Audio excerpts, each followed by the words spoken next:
Class 12 के प्यारे बच्चों, क्लास 12 के बच्चों के लिए आज हम 7.5 एक्सरसाइज 7.5 आपके एग्जाम के पॉइंट ऑफ व्यू से बेहद इंपॉर्टेंट है। अगर आपने एक्सरसाइज 7.5 से पहले जितने भी एक्सरसाइज हमने अभी तक इंटीग्रेशन की आपको कराई है एक्सरसाइज 7.4 तक, अगर आपने वो सारी वीडियो ना देखी हो तो आप चैनल की प्लेलिस्ट में जाके वो सारी वीडियो देख सकते हैं, ताकि आप इंटीग्रेशन को बहुत अच्छे तरीके से कर पा रहे हो। समझ पाए आप लोग? तो एक्सरसाइज 7.5 करने से पहले, एक्सरसाइज 7.5 को आपको करने के लिए उससे पहले आपको पार्शियल फ्रैक्शन सीखना पड़ेगा। और पार्शियल फ्रैक्शन को करने के कई सारे मेथड होते हैं। उन कई सारे मेथड्स में से हम आपके पास आज लेके आए हैं 4 ये मेथड। ठीक है, ये 4 मेथड यानी ये 4 वो फॉर्म है जिससे आप पार्शियल फ्रैक्शन को सोल्व कर पा रहे होंगे। ठीक है, तो क्या है ये आपकी वो 4 फॉर्म, किस तरह से आपकी 4 फॉर्म क्वेश्चन में बन रही होंगी ताकि आप क्वेश्चन को बहुत अच्छे तरीके से कर पा रहे हो। कोई भी क्वेश्चन होगा जो एक्सरसाइज 7.5 का होगा, जो भी क्वेश्चन आपका पार्शियल फ्रैक्शन से सोल्व होगा, उस क्वेश्चन को पहले आपको पार्शियल फ्रैक्शन से सोल्व करना पड़ेगा। उसका जब पार्शियल फ्रैक्शन से सोल्व होने के बाद आपका आंसर आ जाएगा, वहां से आपको इंटीग्रेट करना है क्वेश्चन को। ठीक है, चलिए हम देखते हैं कैसे। इसमें आपके पास ये 4 फॉर्म होगी। ऐसे तो फॉर्म और भी हैं, लेकिन ये 4 वो मेन फॉर्म है जिसपे आपके सारे के सारे क्वेश्चन डिपेंड होंगे। ठीक है, कैसे? पहले जो फॉर्म है आपकी पी एक्स प्लस के क्यों अपॉन एक्स माइनस ए एक्स माइनस बी, या इस तरह से हो सकती है, या फिर ये फॉर्म पी एक्स प्लस क्यों अपॉन एक्स प्लस ए एक्स प्लस बी हो सकती है, या फिर ऐसा भी हो सकता है कि आप यहाँ पे माइनस ले लो, यहाँ पे प्लस, यहाँ पे माइनस, यहाँ पे प्लस। उससे आपका कोई फर्क नहीं पड़ेगा। फर्क इस बात से पड़ता है कि अपॉन की जो वैल्यू होगी आपकी, अपॉन में जो आपके ये फ्रैक्शन में आ रहा होगा, यहाँ पे आपके जो फैक्टर है वो पूरे पूरे दिए हुए होंगे। इस फॉर्म में आपके ये फैक्टर बने हुए हैं, यहाँ पे x माइनस ए एक्स माइनस बी। क्वेश्चन में आपको इस तरह से मिलेगा, कहीं पे x माइनस 3, कहीं पे x प्लस 4, कहीं पे x माइनस के 2, कहीं पे x प्लस के 2। इस तरह से अगर आपके पास 2 फैक्टर आए कि x माइनस ए एक्स माइनस बी, ऊपर कुछ भी हो उससे आपको मतलब नहीं है, ऊपर कुछ भी हो, बस उसकी जो पावर है, जो ऊपर की तरफ जो भी आपका मतलब फंक्शन होगा, जो भी फंक्शन आपका ऊपर की तरफ होगा, वहां पे जो पावर है वो नीचे वाले जो आपकी वैल्यू होगी उससे कम होनी चाहिए। जैसे आप यहाँ पे x की और x की जो मल्टीप्लाई करोगे तो x स्क्वायर बनेगा, ऊपर की तरफ x की पावर 2 नहीं होना चाहिए, x की पावर 1 होना चाहिए। यानी कि ऊपर की तरफ जो पावर है वो नीचे से कम होनी चाहिए, जब तक आप ये फॉर्मूला अप्लाई कर सकते हो। ठीक है, तो जब आपकी ऊपर की तरफ पावर x की नीचे से कम होगी तो उस कंडीशन में, और नीचे की तरफ अगर आपके इस तरह से फैक्टर दिए हुए होंगे, या तो इस तरह से या फिर इस तरह से, या फिर यहाँ पे x माइनस ए हो या फिर x प्लस के बी हो, तो उस कंडीशन में आपको क्या करना है, जो ऊपर की वैल्यू उसको वहीं छोड़ दोगे। आपको क्या करना है कि a के अपोन में आपको पहला फैक्टर लेना है, एक कांस्टेंट लेना है आपको a, उसके अपोन में आपको पहला फैक्टर लेना है, दूसरा कांस्टेंट लेना है आपको b, उसके अपोन में आपको दूसरा फैक्टर लेना है x माइनस के b। समझ पाए आप लोग? या फिर आप इस तरह से कर सकते हो, अगर आपका यहाँ पे x प्लस ए हुआ तो कांस्टेंट आपका वही रहेगा, यहाँ पे आपका x प्लस ए आ जाएगा, यहाँ पे आपका x प्लस के b आ जाएगा। समझ पाए आप लोग? चलिए, अगर आपका फंक्शन इस तरह से आए, क्वेश्चन आपका इस तरह से आए कि वहां पे अपॉन में आपका होल स्क्वायर आ रहा हो, ऊपर की तरफ आपकी पावर कमी होनी चाहिए नीचे से, यहाँ पे x की 2 पावर होगी, यहाँ पे x की 1 पावर है, तो आप ये अप्लाई कर सकते हो। कैसे? यहाँ पे x माइनस ए का होल स्क्वायर है, या फिर x प्लस ए का होल स्क्वायर भी हो सकता है। समझ पाए आप लोग? जब भी आपका अपॉन में होल स्क्वायर आएगा, ऊपर की तरफ फंक्शन कुछ भी आए उसको आप वहीं पे छोड़ दो।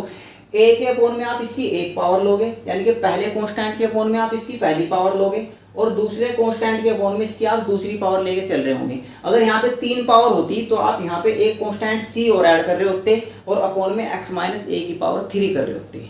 समझ पाए आप लोग? एक बार फिर से हम रिपीट कर देते हैं कि अगर आपके अपॉन में x माइनस ए का होल स्क्वायर आता है तो आप कैसे कर रहे होंगे, a के अपॉन में आप पहली पावर लिख रहे होंगे इसकी 1 पावर, दूसरे कांस्टेंट के अपॉन में आप इसकी दूसरी पावर लिखोगे x माइनस ए का होल स्क्वायर। इसके बाद अगर यहाँ पे इसके क्यूब होता, अगर आपका यहाँ पे क्यूब होता तो आप क्या करते, c के अपॉन में x माइनस ए का क्यूब लिख रहे होते।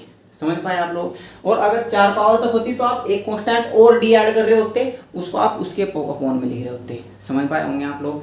चलिए, अगली फॉर्म क्या है आपकी? अगली फॉर्म इस तरह से है कि यहाँ पे आपका होल स्क्वायर है, यहाँ पे आपका एक फैक्टर दिया हुआ है, तो अगर आपका यहाँ पे होल स्क्वायर होगा, यहाँ पे आपका फैक्टर होगा, तो ये फॉर्म आपको ये ऊपर वाली पहले यही अप्लाई करनी है। a के अपॉन में आपको पहली पावर लेनी है इसकी 1 पावर, b के अपॉन में इसकी दूसरी पावर, और फिर ये जो फैक्टर बचा आपका इसको आपको अलग से कर देना है, ऐसे c के अपॉन में x माइनस बी हो जाएगा। समझ पाए आप लोग? एक बार फिर से रिपीट कर देते हैं। अगर यहाँ पे आपकी होल स्क्वायर है, यहाँ पे आपका x माइनस बी है, एक फैक्टर पूरा पूरा है, यहाँ पे आपका होल स्क्वायर है, तो आप कैसे करोगे, जैसे आपने यहाँ पे किया था ए के अपोन में, यानी कि पहले कांस्टेंट के अपोन में आप इसकी एक पावर लोगे, दूसरे कांस्टेंट के अपोन में आप इसकी दूसरी पावर लोगे, और अब आपके पास कितना बचा x माइनस के भी सी के अपोन में आप उसको लिख रहे होंगे। अगर ये वैल्यू प्लस की होती है तो सेम तरीके से आप यहाँ पे भी कर रहे होंगे। समझ पाए ना आप लोग, यहाँ पे ये प्लस है तो हम यहाँ पे प्लस कर देते हैं इसको, ठीक है। चलिए अगली फॉर्म जो है आपकी, अगर आपके फैक्टर ना हो रहे हो, अगर आपके कभी भी कहीं पे भी फैक्टर ना हो रहे हो, एक क्वाड्रेटिक इक्वेशन दी हुई हो, अगर क्वाड्रेटिक इक्वेशन के इस तरह से फैक्टर हो गए तब तो कोई बात नहीं, लेकिन अगर इसके फैक्टर ना होते हो तो आपको उसको bx प्लस सी की फॉर्म में लिखना है, उस फॉर्म को जिसके फैक्टर नहीं होते, जिसके फैक्टर नहीं हो रहे होंगे उसको आपको bx प्लस के सी की फॉर्म में लिखना है, और जिसके फैक्टर हो रहे होंगे ऑलरेडी उसको आपको a के फॉर्म में लिखना है। पहले कांस्टेंट के फॉर्म में आपको पहला फैक्टर लिख देना है, इसके आपके फैक्टर नहीं होंगे, अगर आपके इसके फैक्टर नहीं होंगे तो आपको उसको bx प्लस सी की फॉर्म में लिख के उसके अपॉन में इसको ऐसे लिख देना है। समझ पाए होंगे आप लोग। और ये कैसे पता चलेगा आपको कि इसके आपके फैक्टर नहीं हो रहे, वो हम आपको बता देते हैं कैसे होगा।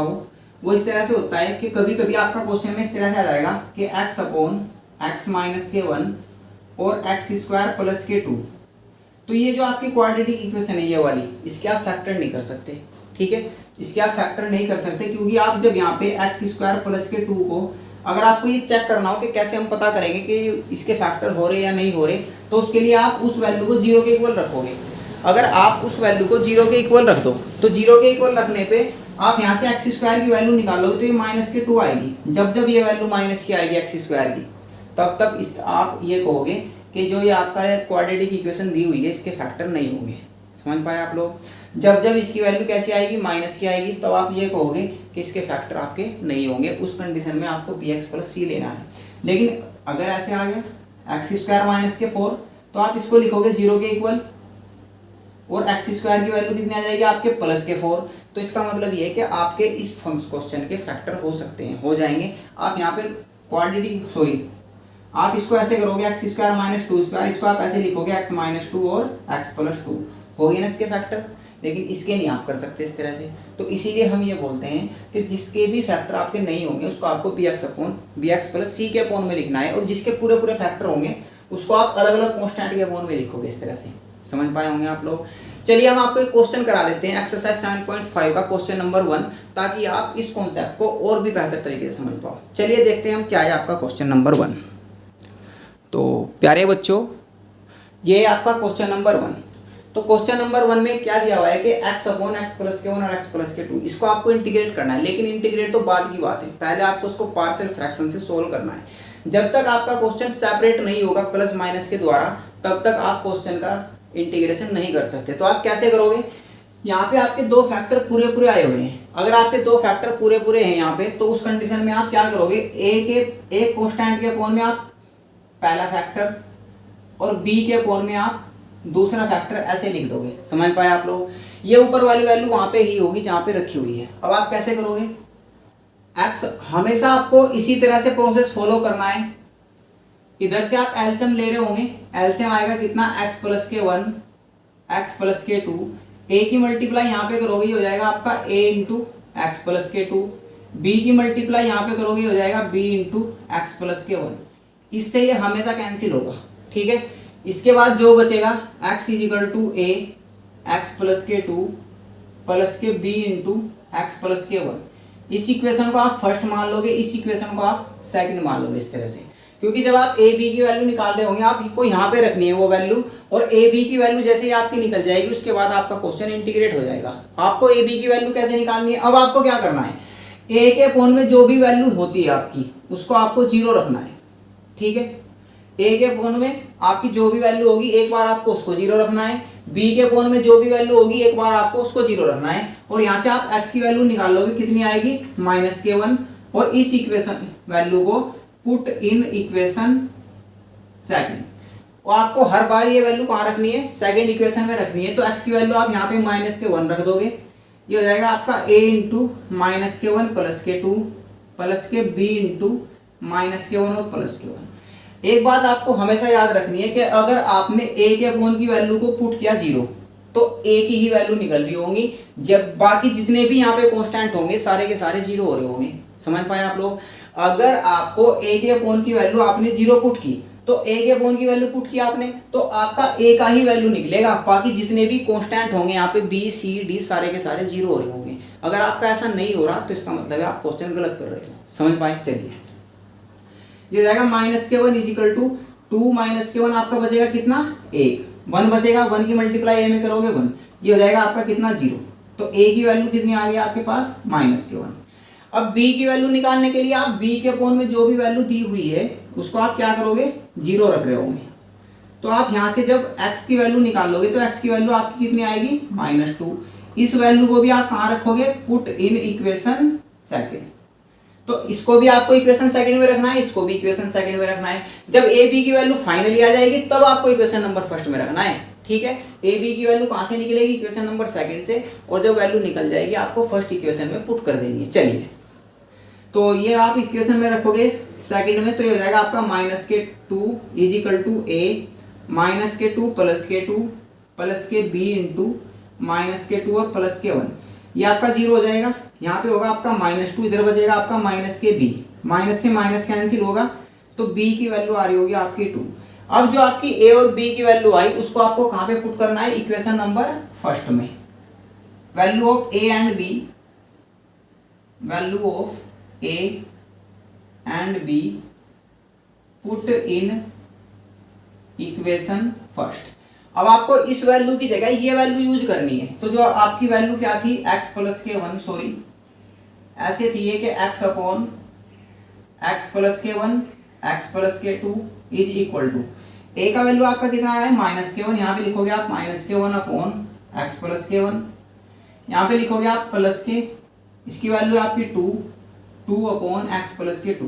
अब आपको क्वेश्चन में इसका इंटीग्रेशन करना था, लेकिन आपको इसका नहीं करना, अब आपको इसका इंटीग्रेशन करना है। ठीक है, ये क्वेश्चन आपका यहाँ पे सेपरेट हो गया, अलग अलग हो गया बिल्कुल। तो इसके लिए आप अब जब इंटीग्रेशन करोगे तो आप यहाँ पे ऐसे लिखोगे, integration of -k1 upon x + k1, 2 upon x + k2, और यहाँ पे आपका कितना होगा dx। यहाँ से आप इंटीग्रेशन करोगे, और 1 अपॉन x का जो इंटीग्रेशन होता है dx वो क्या होता है आपका log x। तो ये इसका 1 तो यहीं पे रहेगा माइनस, इसका हो जाएगा आपका कितना log x + k1, इसका हो जाएगा +k2 log x + k2, और एक कांस्टेंट आप c ऐड कर दोगे।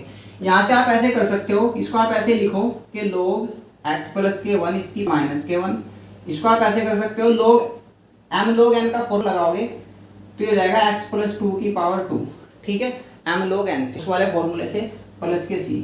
आप और भी बहुत कुछ कर सकते हो क्वेश्चन में, लेकिन आपको कुछ नहीं करना, बस अब ये आपका क्वेश्चन का आंसर आ जाएगा ऐसे। ठीक है, उम्मीद है कि आप समझ पाए होंगे। एक बार फिर से रिपीट कर देते हैं, जो भी वैल्यू आपकी दी हुई होगी उस वैल्यू को, ऊपर की वैल्यू को आप वहीं पे छोड़ दोगे। a के अपॉन में पहला फैक्टर, b के अपॉन में दूसरा फैक्टर। अब आपको जब a b की वैल्यू निकल जाएगी तो इस वैल्यू की जगह आपको क्वेश्चन में ये यूज करना है। ठीक है, तो आप इसको सोल्व करोगे, जैसे एलसीएम लोगे, एलसीएम से एलसीएम कैंसिल हो जाएगा। जब एलसीएम से एलसीएम कैंसिल होगा हमेशा आपकी इक्वेशन नंबर सेकंड बनेगी। यहाँ से आपको ए बी की वैल्यू कैसे निकालनी है, पहले आप a के अपॉन की वैल्यू 0 रख रहे होंगे, फिर b के अपॉन की वैल्यू 0 रख रहे होंगे, और दोनों वैल्यू को आपको यहाँ पे रख के a और b की वैल्यू फाइंड आउट करनी है। a b की वैल्यू फाइंड आउट करने के बाद आपको वो वैल्यू इक्वेशन नंबर फर्स्ट में रख देनी है। इक्वेशन नंबर फर्स्ट में जब आप वैल्यू रख दोगे तो इस वैल्यू की जगह अब आपको क्वेश्चन में ये यूज करना है और इसी का इंटीग्रेशन करना है। तो इसका आप इंटीग्रेशन करोगे तो इंटीग्रेशन का साइन लगाओगे यहाँ पे आपका ज्यादातर मोस्टली जो यूज होता है वो log x का ही फॉर्मूला यूज होता है 1/n। यहाँ पे इंटीग्रेशन हमेशा ज्यादातर 70% क्वेश्चन या 80% क्वेश्चन में आपका log ही बनता है। ठीक है, तो ये जाएगा आपका -k log x + k1 या 2 log x + k2। समझ पाए, बेसिक सी बातें आप समझ पाए होंगे। और भी हम इस मेथड पे डिस्कस करेंगे लेकिन कल के लेक्चर में। ठीक है, तब तक के लिए आप इसको करिएगा, आप अच्छे से समझ पाए होंगे इस बात को। आप अपने कॉन्सेप्ट को पहले बेसिक तरीके से, ये बेसिक चीज़ें सीख के आप कॉन्सेप्ट को बना रहे होंगे। इसके बाद हम बहुत अच्छे क्वेश्चन कल के लेक्चर में फिर से कर रहे होंगे। अगर आप इस बात को समझ पाए हो, आपको वीडियो अच्छी लगी हो, तो आप चैनल को सब्सक्राइब कीजिएगा और वीडियो को लाइक कीजिएगा। Thank you.